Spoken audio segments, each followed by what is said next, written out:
Mais quand vous avez un message aussi clair des Français, Oui. quand vous avez un désaveu aussi important... Alors qu'est-ce que vous faites?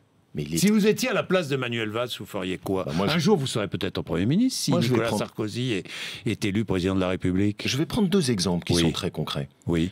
Le premier d'abord, il a massacré les Français en termes d'impôts. Massacré. Les classes moyennes, les familles modestes, les retraités, les artisans, les commerçants. Là Mais je vous en parle, c'est la première chose, c'est qu'il faut qu'il corrige cet aspect-là de sa fiscalité.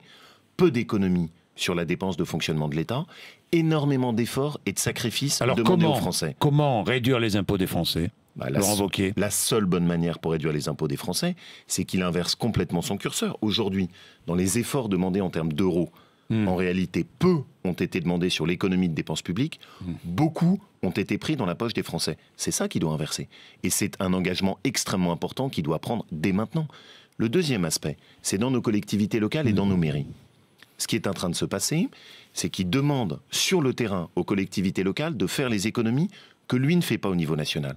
Le résultat, c'est qu'on va perdre les investissements de proximité, que la filière du bâtiment est en train de se casser la figure de façon catastrophique, et que donc, au fond, on a un Premier ministre qui demande aux autres de faire ce que lui-même est incapable de faire.